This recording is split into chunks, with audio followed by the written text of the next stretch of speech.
Viewers NTV and Spark TV. Stella Nante is my name. Nkwaniriza nnyo ddala weebale kwekuumira mu kumanya n'okutega NTV ne Spark TV. Olunaku olwaleero era still tugenda kuba nga twogera ku byobulamu naye ate nga lo innovations ezizze ez'enjawulo. Tukyazizaako abasawo ab'enjawulo nga boogera ku bulwadde bwa kansa era emabegako twakyazaako omwami omu n'atubulira ati n'obujjanjabi bwe yayitamu bwa chemotherapy munnange bwamuggyako enviiri ezo. Naye ate waliwo omukyala eyalabanga waliwo obuzibu obwo bwa gaapu eyo n'agamba nti najja kubanga akolayo enviiri ez'aba cancer patients abaviiriddwa okubambya enviiri nga tebalina kyasobola kukola okusobola okuzzaawo self esteem yaabwe ne confidence. Ndi ne Diana Nazibu olunaku olwaleero katunyumye mpaka ssaawa 4. Seera natege mmanya mwase mutya.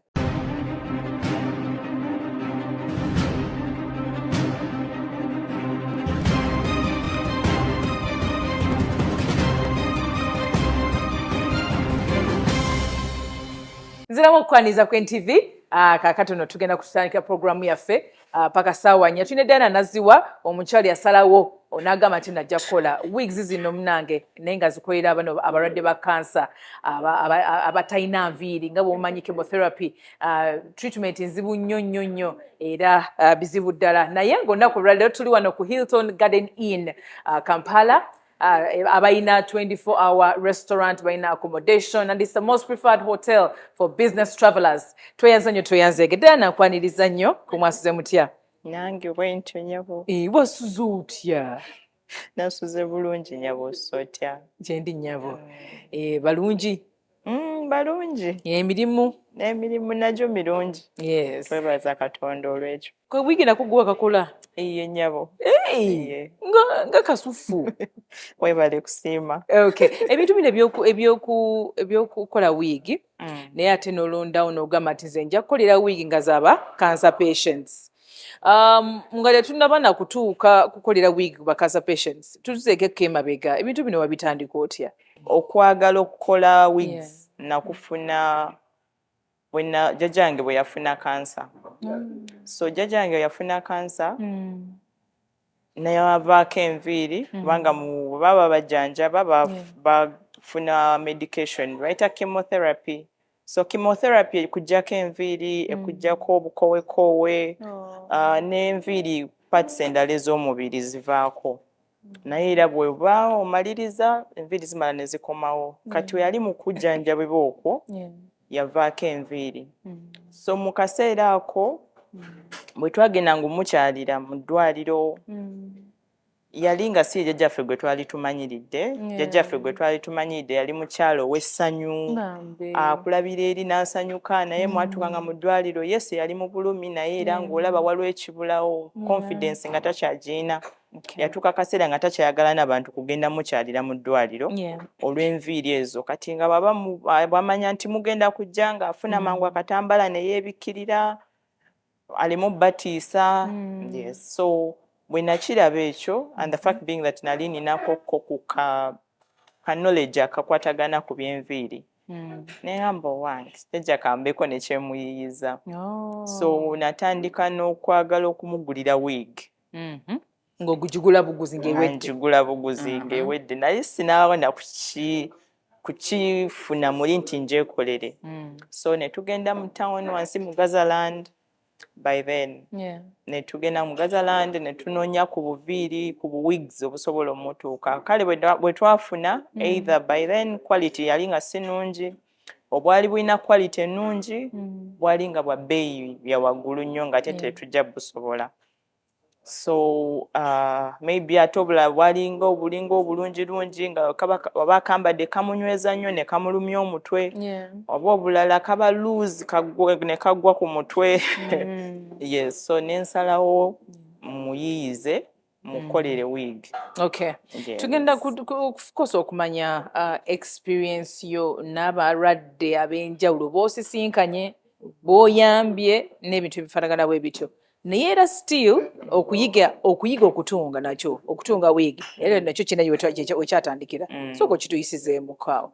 Okutunga wig kwatandika nga mbazzaako emabega katono. Bwe twali tukula mama waffe, she's a single mother. So bwe twali tukula mu luwummula yali tatuleka kubeera waka.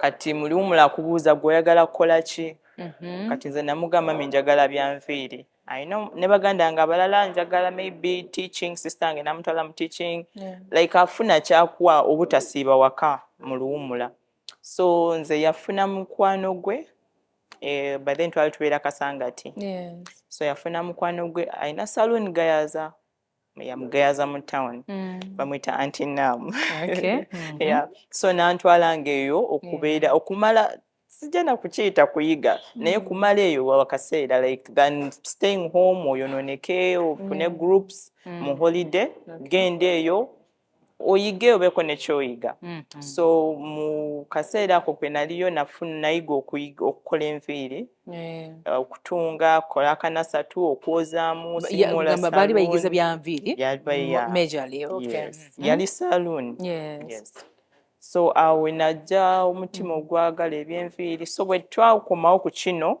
kyanyanguyira okukola wig kubanga nali already ntandise okutunga weaves ntandise osiba abantu enviiri so wali oyize okusiba the braids and n'okutunga wig eyaddala ddala by then nali sinatandika wigs it was just maybe weave-ons ezo ku mutwe kati nga ndaba idea eri bwe mbangi kyusizza nsobola okugyamu ekintu ekinayamba jjajja so bwentu bwe natandika naye wano mu kutunga wig I just wanted to know training eyo yatwala bbanga ki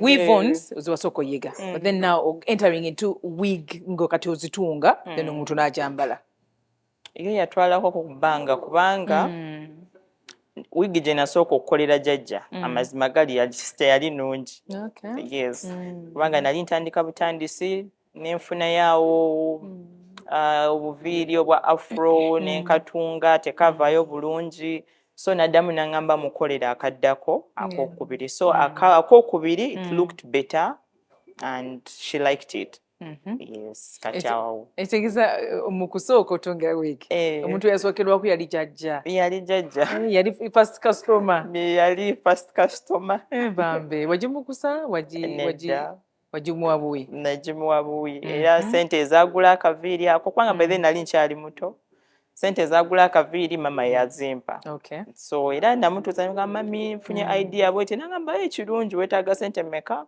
bandoza zyalinga migumu kitundu nenziruka eyo mu town nenfuna ka afropiece nenkatunga jjajja n'alabika bulungi akasooka tekafaanana bulungi naye akaddako kafaanana bulungi ne tukamwambaza ne tukatriminga and she really liked it okuva ku jjajja okutuuka ku bantu abalala awo n'ogamba kankigaziyeemu nve ku jjajja ndenga nkwata ne ku balala okukitwala mu bantu abalala bwe twagendanga mu ddwaliro naye okugenda for treatment kubanga yagendanga for chemotherapy so walabanga nga n'abalala nabo balina ekizibu kyekimu nga jjajja ate abasinga nga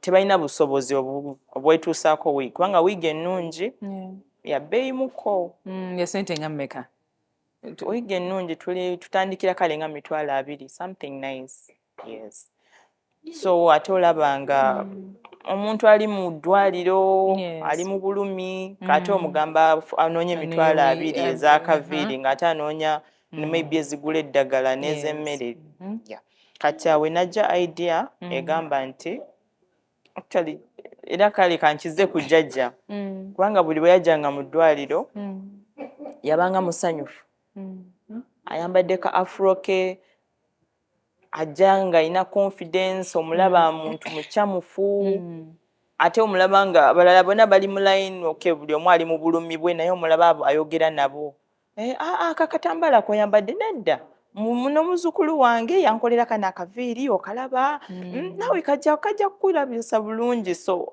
bwe tutyo mpola mpola yagenda nga spreadinga mu bantu ate n'abasawo abaali bamukolako abasawo be mulago balungi wano Cancer Institute so bamulabanga ne bamuwaanako bambi nga bamubuuza bana yani akakoledde ofaanana bulungi leero bannange nange kati bamuwaananga najje naye ne mu bantu abalala n'ayogera nabo n'olabira ddala ng'obulamu bwe bukyuse takyali oli jjajja gwe mwagamba nga tulinayo appointment y'omu ddwaliro enkeera n'anyiga nanoonya ebyokusiba ku mutwe ebyokusiba ku mutwe ye kati n'ayambala ki ye n'afaanana ntya oba tubireke naye ku luno yabagamba n'obagamba banange tugenda ddi kati afunyeyo emikwano bantu bayogera nabo like obulamu bwe tebwasigala kyekimu. Bintu ki ebirala ebyakyuka mu bulamu bwa jjajja?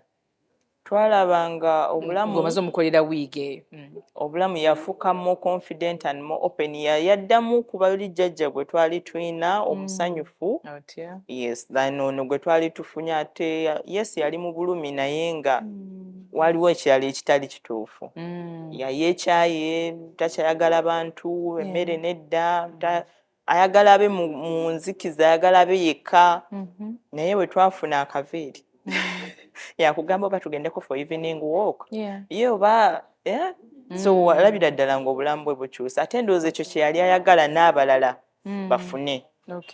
Kati okugaziya idea eno otuuka otyo gigaziya in that kati abantu abalala kati ogenda tandika okubakolera walina station gye wali ova wewasetinga akantu ko nga nti wano wengera okusinziira nga nsabinga abantu abalala kati ngamba zizaako emabega waliwo enkola wiigi jjajja n'agyagala then nentandika nga nange okukola obuviiri bwange wiigi obubwo personal obwange personal kati nange nga nkolayo bwe nkolayo akange nenkambala ne kannyumira nenkolerayo mami kati mikwano gya mami nagyo ani akukoledde akaviiri nti muwala wange nange ankolereyo so nange by then nali nkola Makerere University kati nga nange nyambalayo akaviiri kange nennyuma oba lecturer ne bakubuuza Diana you look good akaviiri ako kasibiddewa nti mbwekolera so oyo naye nakugamba nange nkolera so market ya spreading mpola mpola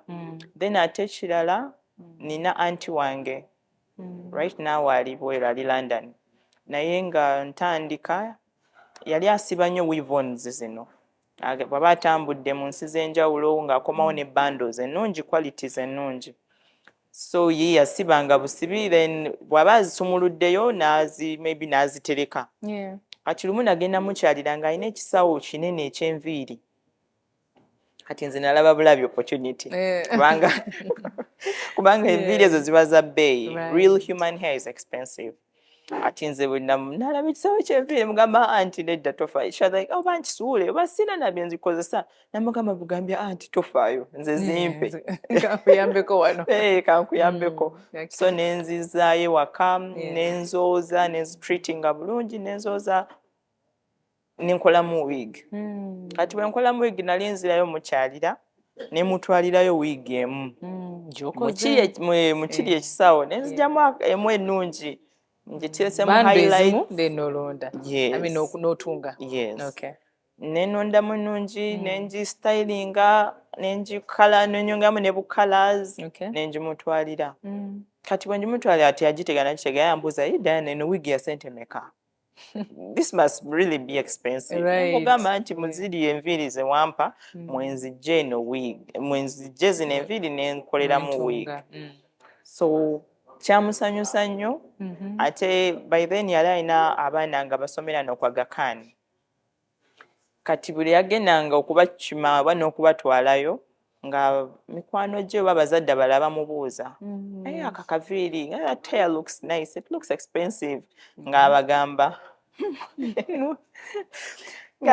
nzazikola kati mpola mpola nentandika okufuna market eya nenfuna ba clients okuva mama wange ab'e Makerere n'abazadde abaga Khan abamu n'abamu yes kati awo bwe nti we natandika nentandika business ekola wigs business ekola wigs njagala naye okutegeera at first Diana omuntu akola weave-ons ate n'atuuka n'akola wig eyo skill ebeera yanjawulo skill eyokukola wig naye wagifunira mu salon skill eyo nayiga neyongerako nagendako kale nagendako e South Africa nagendako ebweru olaba kati watutubulya nti wagendako n'oyigira ddala ebintu bino nenjiga nenkuguka mu ebyo you traveled ng'olina intention yakugamba yakuguka mu bino ebintu kubanga nalaba nga by then market yali ntono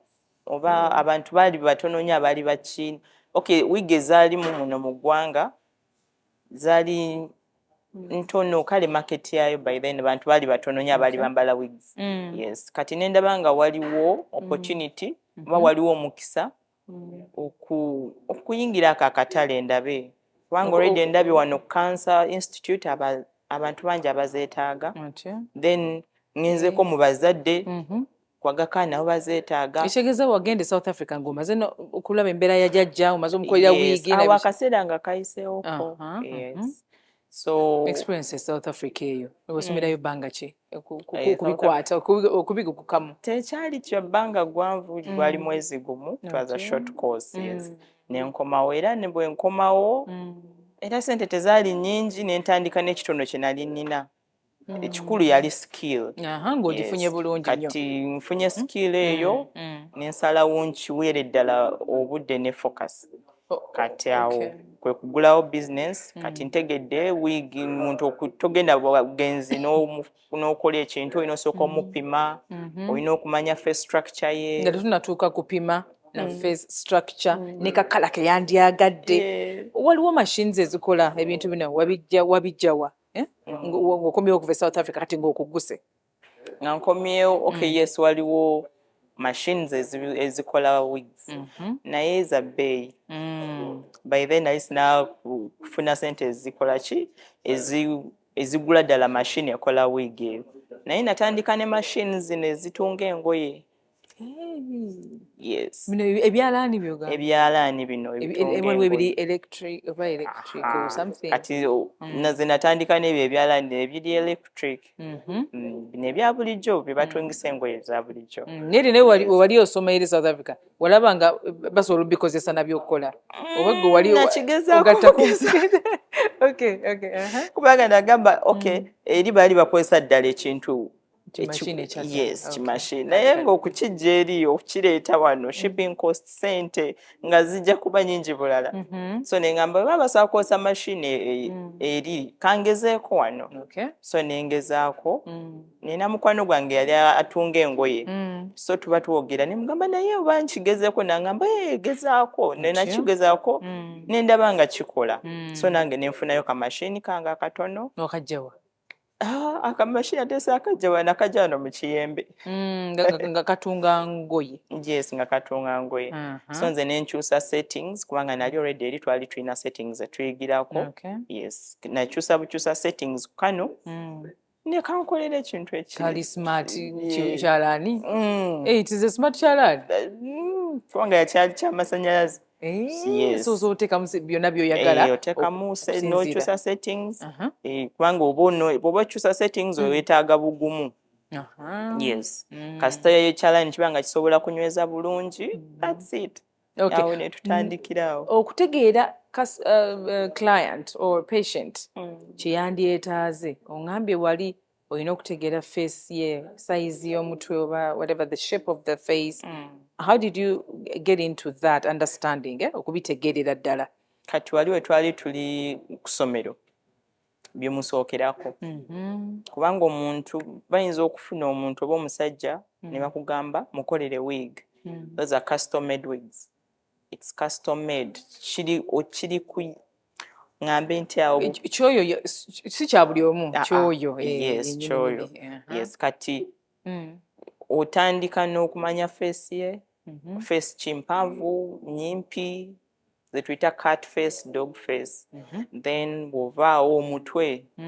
shape gulina enkoona tegulina nkoona ayina empumi oba nedda yes then naye onomanya maybe wa skin tone ki maybe ayagala kifaanana kitya ayagalamu kakala nga kano kenina oba ayagala plain oba yakumulimu weba yakumulimu tejja kuba mpanvu nnyo tejja kuba with shouting colors it should be something calm and presentable so bw'omanya personality y'omuntu then otandikirawo mpola mpola muntu wa myaka ki mukadde kati oli jjajja nali saamukolera ekintu ekimugwa ku mugongo kiba kigendamu ebbugumu tajja kimanaginga n'akisanirira atya saaba yeetaaga akatonotono ka afro akantu kanayambale afulume nga tejja kwetaaga nnyo kafaako. Mu bantu b'okoledde wigs mulimu n'abasajja? Abasajja Cancer patient naye waliwo abasajja n'abakyala. Sinaba kufunayo omusajja. Yes, abasajja maybe baba bano ba artists abaagala maybe bi Rastafarian wigs. Nga si ba cancer. Nga si ba Okay, cancer. omaking sure nti zino wigs z'okola zirabika ng'enviiri z'omuntu nga tekiri extra okubanga sometimes ebintu omulaba noga kiwigi ekyo tekizze naye ate nga munnange taluzinze self esteem ne confidence.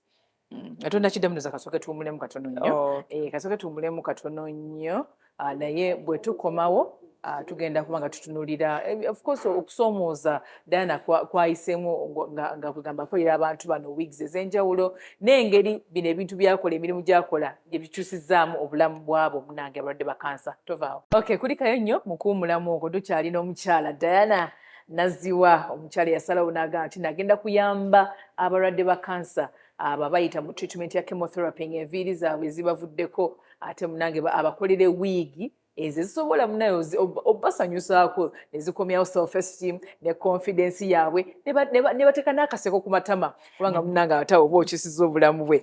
Bwe tuwumulidde wali mbadde mbuziza wiigi zino mbengo kyashwa nti wiigi gy'okola erabika ng'eri nakyo kubanga enviiri ezivako bamba enviiri ze ate taga kwambala kintu maybe kiri synthetic or something. So how do you make sure?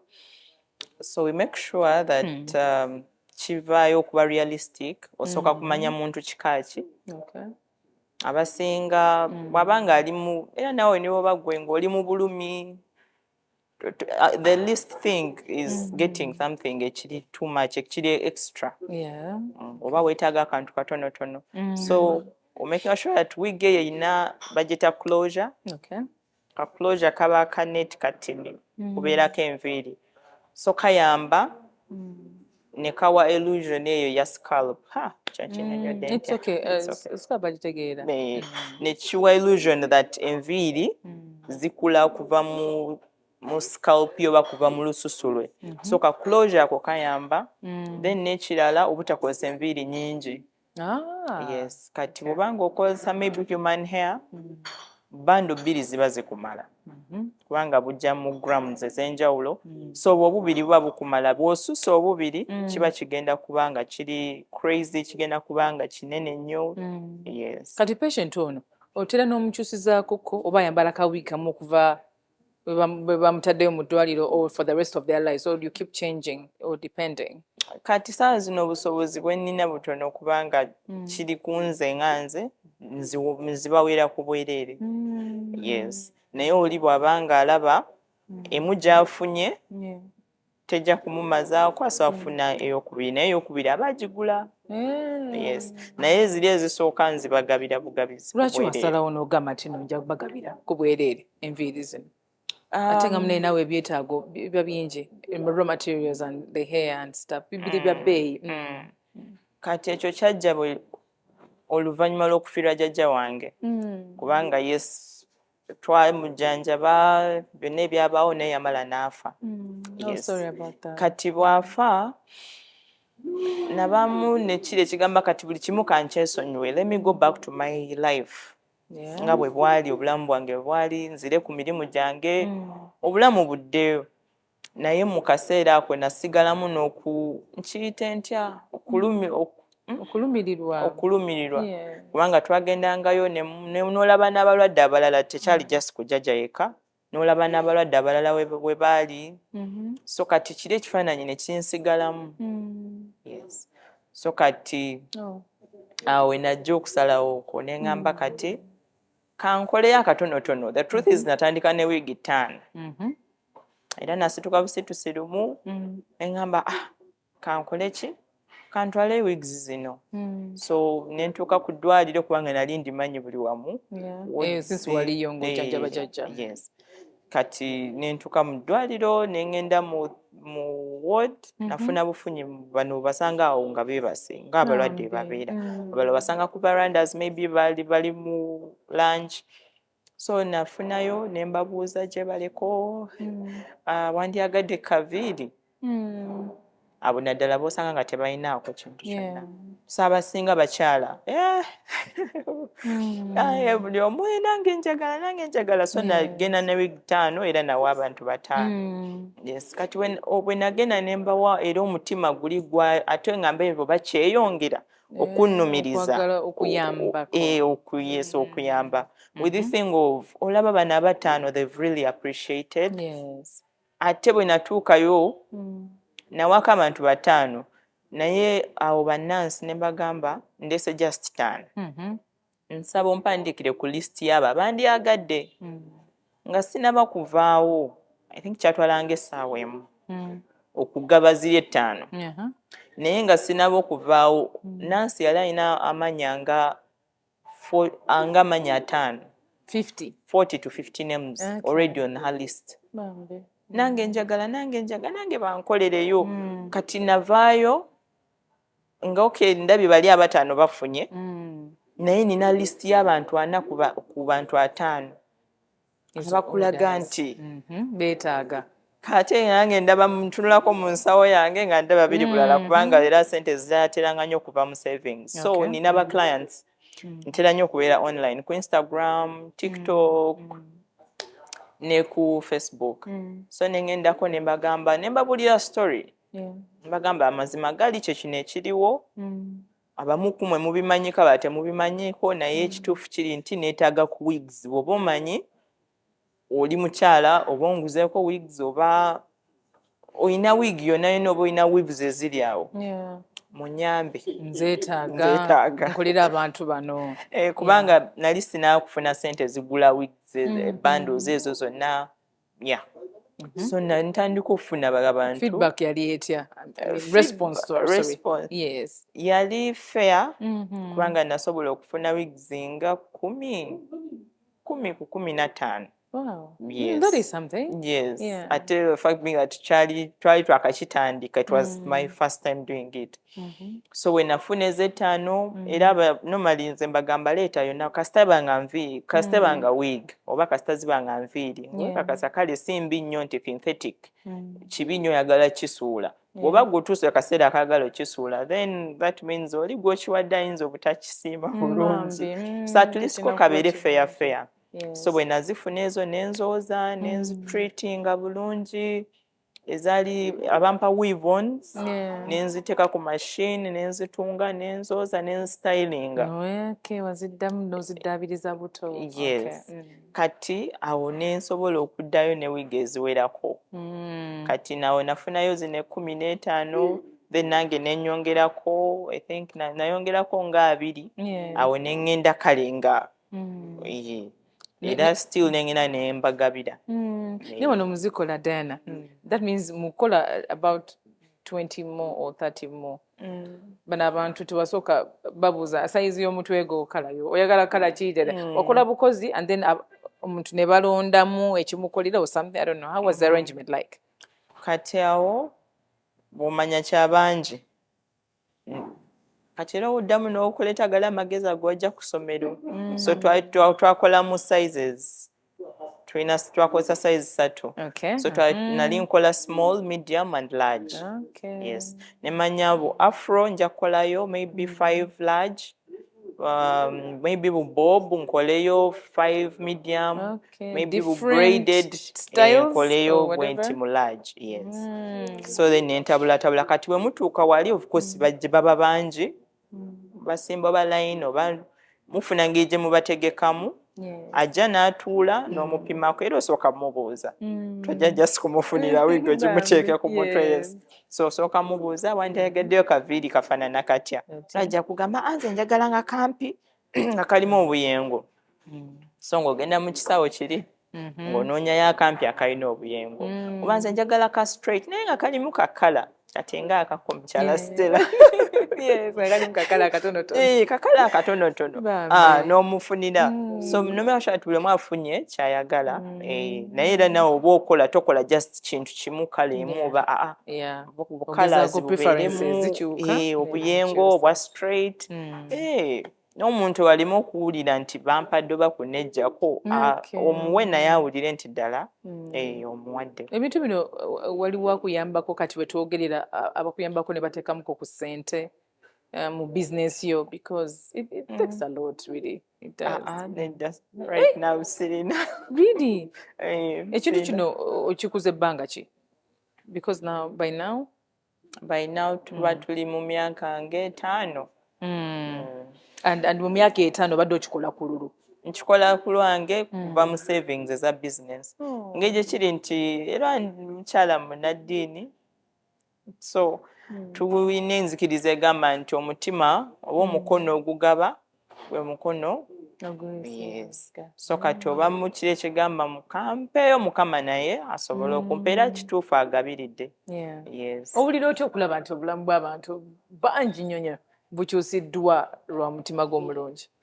Mpulira bulungi ate n'ekirala kyongera okuleeta enkolagana gye nali nina ne jjajja wange kubanga buli bw'okikola muli ogamba yes I wish waali n'alaba kino or maybe twandibadde tukikola wamu like kale kirina ng'egye kikuzaayo ku bulwadde bwe ne bye yayitamu naye ate n'ogamba yes yadde teyasobola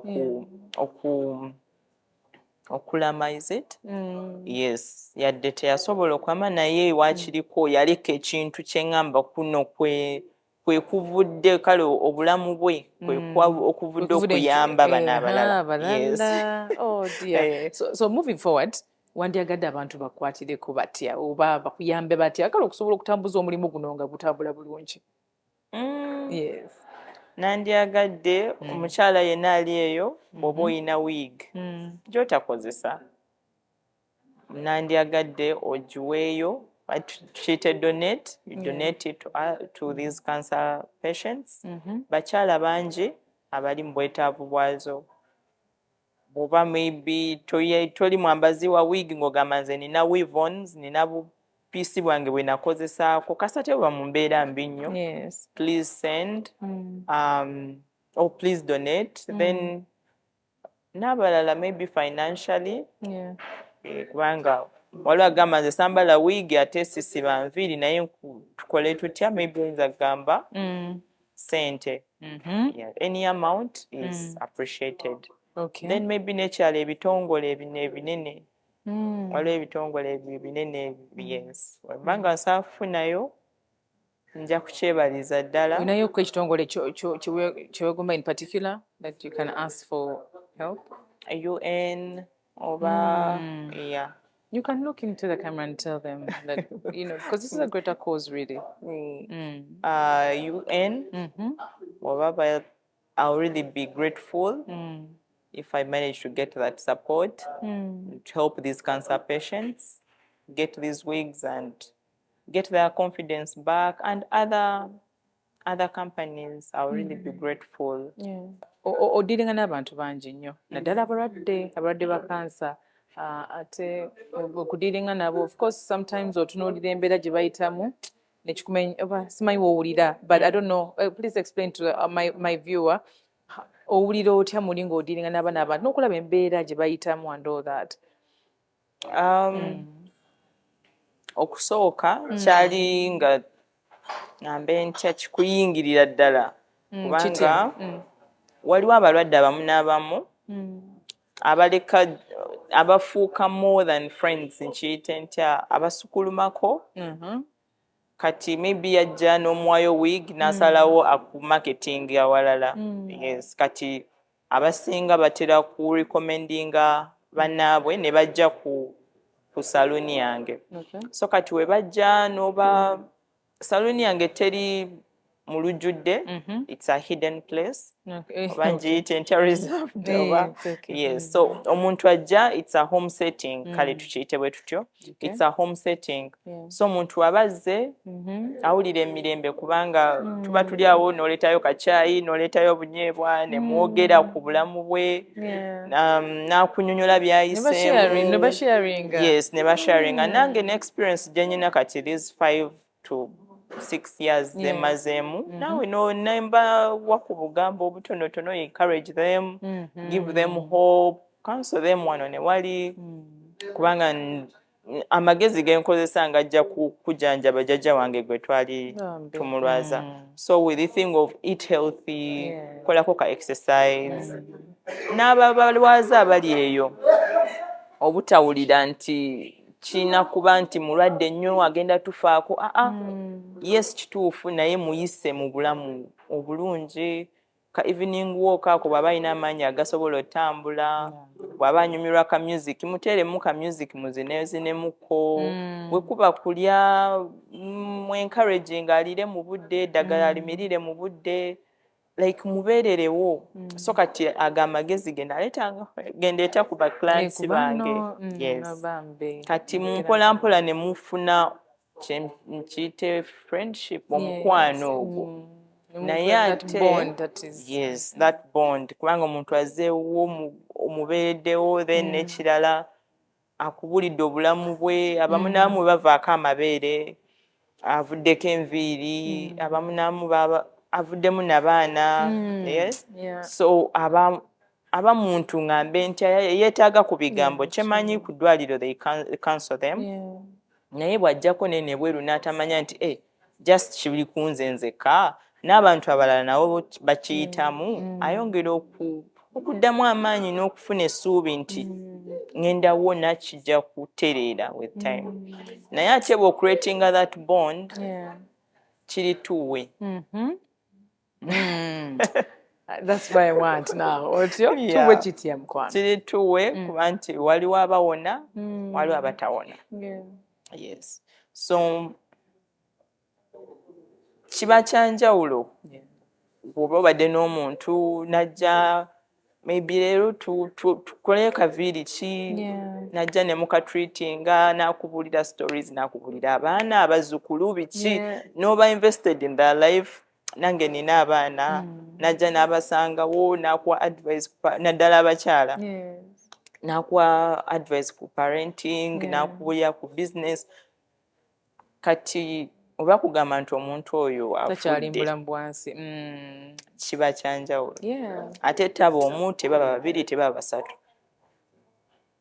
namba ziba ziwerako so mu kusooka wabangawo amaziga actually ne kati era gakuyitamu yes gakuyitamu then I do like kino kyenkola yes yadde wange naye yafa naye kati olaba kigenda bwe kityo tebiba birungi that's the truth naye ate on the other side waliwo abawona kubanga ninafiirwa jjajja wange nenfiirwa anti wange omulala naye ate nina ne anti wange omulala yawona kati oba n'ekiri ekigamba yadde bali bagenda naye waliwo no akyaliwo naye ekyo kyonna kiva mu ki okugenda for testing bagita screening ng'obudde bukyali kubanga bali jjajja bwe baatuukira okumanya nti ddala kansa kubanga yali alina pressure oba pressure oba kino oba maybe akyuse ku diet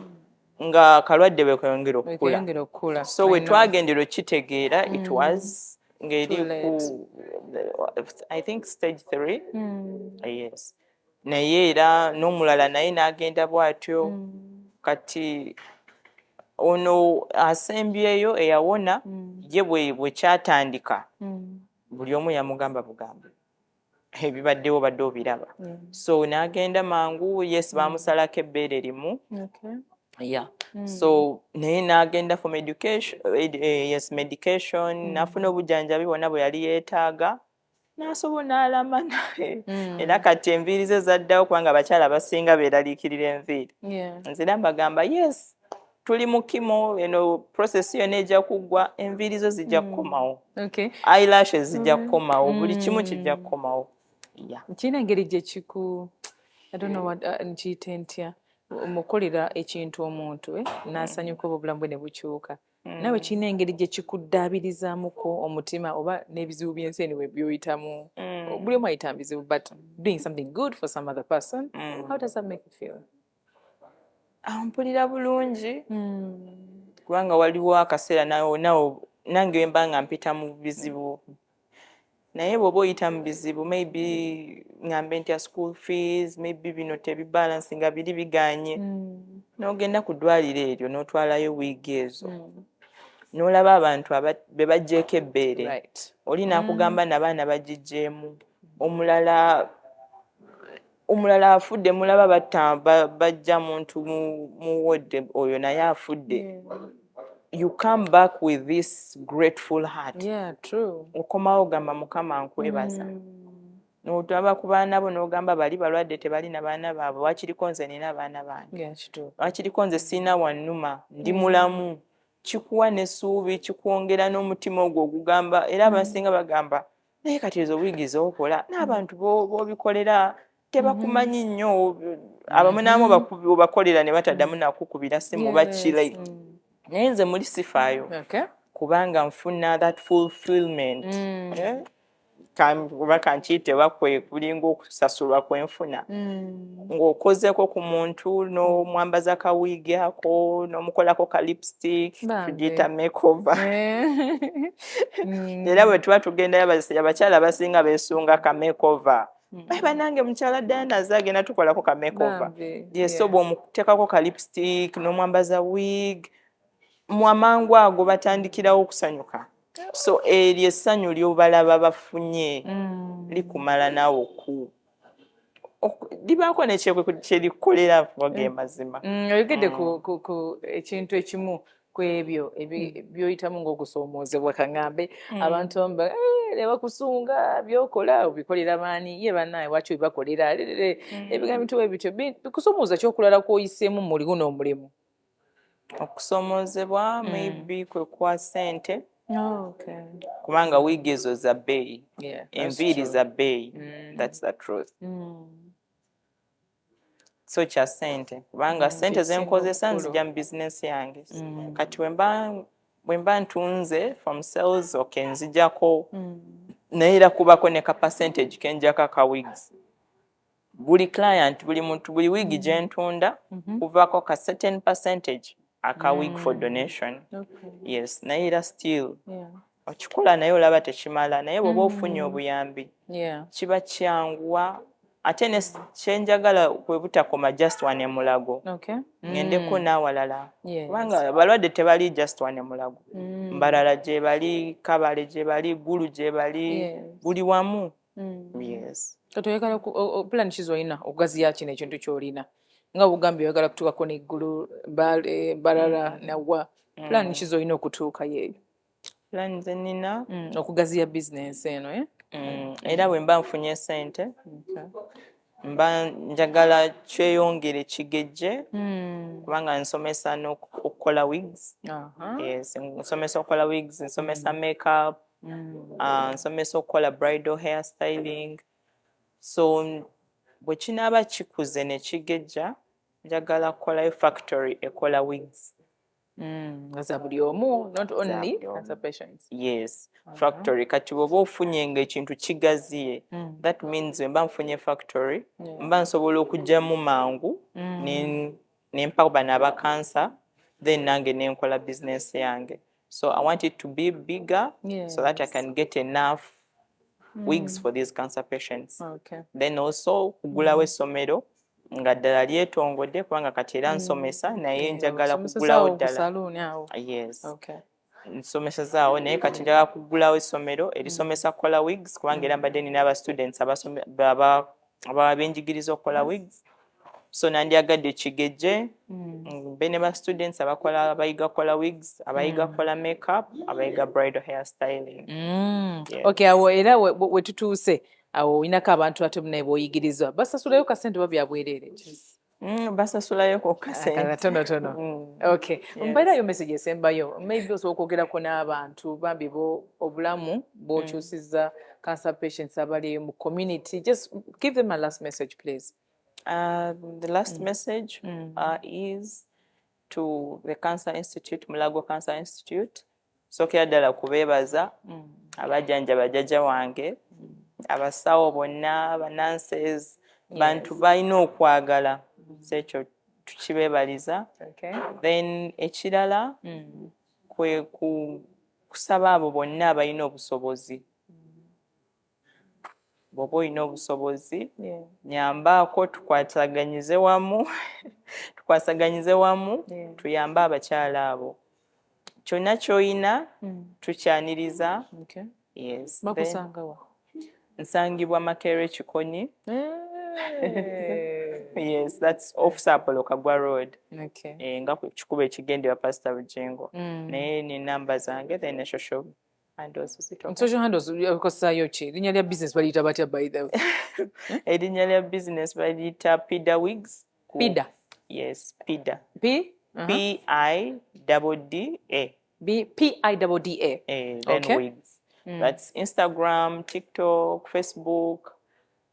Then enamba y'essimu kwabo abaagala okudonatinga wigs 075 666 56 40 075 666 56 40. Special thanks to Hilton Garden Inn Kampala, basangibwa on plot 72, Kira Road, opposite British High Commission. Tuyanzege but utambudde olunaku olwaleero naye ate munange don't stop doing good, and I've learned something from Madam Diana here Naziwa. Naye bw'oba oli eyo enamba esimu agisome, you can reach out okusobola okukwatira awamu okukyusa communities. Stella Natege Manya, mweraba.